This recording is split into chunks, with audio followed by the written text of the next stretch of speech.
नमस्कार दोस्तों, आपका अपने चैनल मनोज गुप्ता अकेडमी में आपका स्वागत है। दोस्तों, आज हम कक्षा 7वीं के सामान्य विज्ञान में पाठ 7 गति, बल और कार्य इस पाठ का स्वाध्याय अर्थात प्रश्नोत्तर करने वाले हैं। दोस्तों, अभी तक आप लोगों ने इस चैनल को सब्सक्राइब नहीं किया तो प्लीज सब्सक्राइब और चैनल लाइक कीजिए और अपने फ्रेंड्स के साथ शेयर कीजिए। दोस्तों, आप लोग इस वीडियो को अच्छी तरीके से देख करके, अच्छी तरीके से सुन करके भी इसके प्रश्नोत्तर याद कर सकते हैं। ये है पाठ 7 गति, बल और कार्य, उसका स्वाध्याय कर लेते हैं। पहले प्रश्न में क्या दिया गया है, रिक्त स्थानों में उचित विकल्प लिखो। यहाँ पे विकल्प दिया गया है, इसको हमको यहाँ पे भरना है। उसमें से पहला प्रश्न है, यदि कोई पिंड समय के समानुपात में दूरी तय करता है तो उस पिंड की चाल खाली जगह होती है। इसके उत्तर में आएगा एक समान। यदि कोई पिंड समय के समानुपात में दूरी तय करता है तो उस पिंड की चाल एक समान होती है।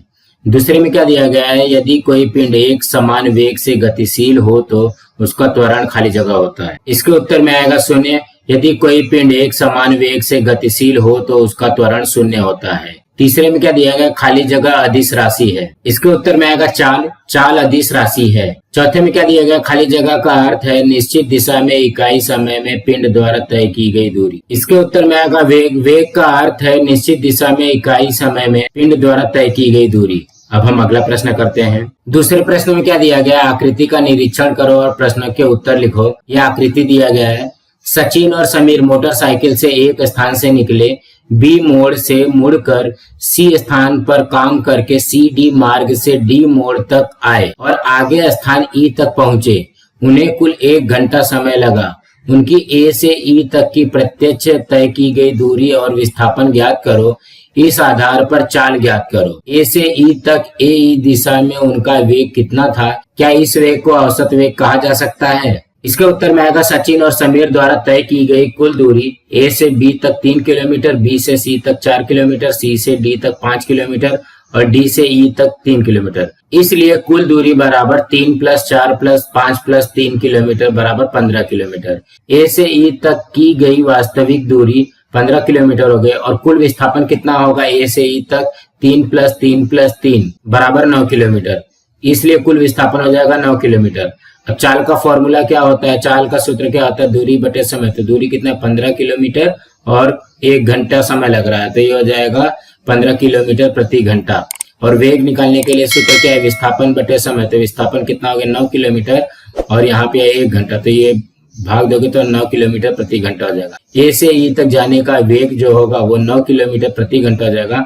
इसे औसत वेग कहा जा सकता है। अब हम अगला प्रश्न करते हैं। तीसरे प्रश्न में क्या दिया गया, समूह ए के शब्दों की योग्य जोड़ी समूह बी तथा सी के शब्दों का चयन करके बनाइए। तो यहाँ पे ए दिया गया, बी दिया गया, सी दिया गया, इसको जोड़ियां मिलाना है। तो इसके उत्तर में आएगा कार्य जूल अर्ग, दूसरा बल न्यूटन डाइन, तीसरा विस्थापन मीटर सेंटीमीटर। अब अगला प्रश्न करते हैं। चौथे प्रश्न में क्या दिया गया, तार पर बैठा हुआ पक्षी उड़कर एक चक्कर लगाकर पुनः अपने बैठने का स्थान पर आता है। उसके द्वारा उस चक्कर के लिए तय की गई दूरी और विस्थापन के बारे में स्पष्टीकरण दो। इसके उत्तर में आएगा, पक्षी अपने स्थान से उड़कर पुनः उसी स्थान पर आता है। इस वक्र मार्ग पर वह एक चक्कर में जितनी दूरी तय करता है उस वक्र मार्ग की लंबाई ही उसके द्वारा तय की गई दूरी है, परंतु पक्षी लौटकर अपने स्थान पर ही आता है, अतः उस पक्षी का विस्थापन 0 है। अब अगला प्रश्न करते हैं। पांचवें प्रश्न में क्या दिया गया, बल, कार्य, विस्थापन, वेग, त्वरण, दूरी, इन विभिन्न संकल्पनाओं को अपने शब्दों में दैनिक जीवन के उदाहरण सहित स्पष्ट करो। इसके उत्तर में आएगा, हम अपने दैनिक जीवन में बहुत सी क्रियाएं बल के उपयोग द्वारा करते हैं, जैसे सामान उठाना, वाहन को धक्का मारना, सीढ़ियों से कोई वस्तु चौथे मंजिले पर ले जाना, फुटबॉल की गतिशील गेंद को पैरों से रोकना इत्यादि। जब किसी पिंड पर बल लगाकर उसे बल की दिशा में विस्थापित किया जाता है तो हम कहते हैं कि उस बल द्वारा कार्य हो रहा है। बल लगाकर पानी से भरी बाल्टी उठाना, विद्यालय के बैग में पुस्तकें भरकर विद्यालय जाना आदि कार्य होने के उदाहरण हैं। जब हम कैरम की गोटी पर स्ट्राइकर द्वारा आघात करके बल लगाते हैं तो गोटी बल की दिशा में गतिशील होती है, यह गोटी का विस्थापन है। बंदूक से दागी गई गोली पर बल लगाया जाता है। गोली अपने लक्ष्य की ओर एक निश्चित दिशा में गतिशील होती है, इस गोली में वेग उत्पन्न होता है। जब कोई पिंड गुरुत्व बल की दिशा में ऊपर से नीचे की ओर गिराया जाता है तो उसके वेग में प्रति सेकंड एक समान वृद्धि होती है। यह वेग वृद्धि बल की दिशा में ही होती है। यह गुरुत्व बल द्वारा पिंड में उत्पन्न त्वरण है। अब अगला प्रश्न करते हैं। छठवें प्रश्न में क्या दिया गया, एक सपाट और चिकने पृष्ठभाग पर एक गेंद A से D तक लुढ़कती जाती है। उसकी चाल 2 सेंटीमीटर प्रति सेकंड है। B पर आने पर उसे C तक पीछे की ओर से ढकेला गया। C से D तक जाने पर उसकी चाल 4 सेंटीमीटर प्रति सेकंड हो गई। B से C तक जाने में गेंद को 2 सेकंड समय लगा हो तो B और C के बीच का त्वरण ज्ञात करो। इसके उत्तर में आएगा, गेंद की गतिशीलता निम्नानुसार है। गेंद समतल तथा चिकने पृष्ठ पर लुढ़कते हुए जा रहा है, अतः उस पर घर्षण बल क्रियाशील नहीं है, उसमें त्वरण है। A से B तक जाते समय गेंद की चाल 2 सेंटीमीटर प्रति सेकंड है, उसकी दिशा निश्चित है, अतः बिंदु B पर गेंद का वेग बराबर 2 सेंटीमीटर प्रति सेकंड। गेंद पर पिछली ओर से बल लगाकर C से D तक जाने पर उसका वेग 4 सेंटीमीटर प्रति सेकंड है। पूरी गति के समय दिशा में परिवर्तन नहीं होता, अतः गेंद का वेग बराबर गेंद की चाल। B से C तक जाते समय वेग वृद्धि बराबर 4 - 2 बराबर 2 सेंटीमीटर प्रति सेकंड। इस विस्थापन में उत्पन्न त्वरण बराबर वेग में परिवर्तन बटे समय। तो कितना परिवर्तन हुआ, 2 सेंटीमीटर प्रति सेकंड, और समय कितना लगा, 2 सेकंड। तो ये कट गया, तो यहाँ पे आएगा 1 सेंटीमीटर प्रति सेकंड स्क्वायर। तो इसके उत्तर में आएगा, अतः B से C के मध्य गेंद में उत्पन्न त्वरण 1 सेंटीमीटर प्रति सेकंड स्क्वायर है। अब अगला प्रश्न करते हैं। 7वें प्रश्न में क्या दिया गया, नीचे दिए उदाहरणों को हल करो। उसमें से पहला प्रश्न है,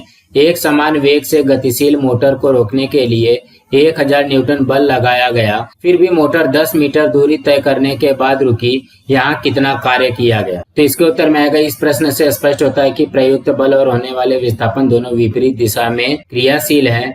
बल F कितना दिया गया है, फोर्स कितना दिया गया 1000 न्यूटन, और विस्थापन S दिया गया -10 मीटर।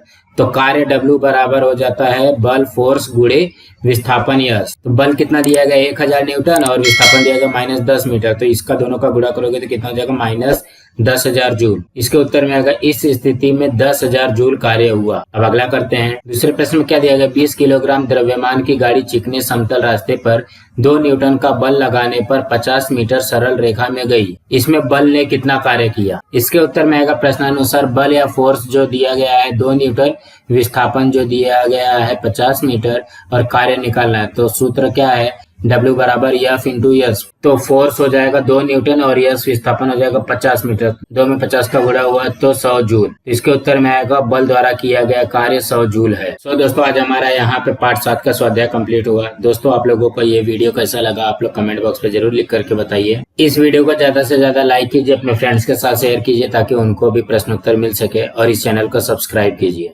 नमस्कार दोस्तों।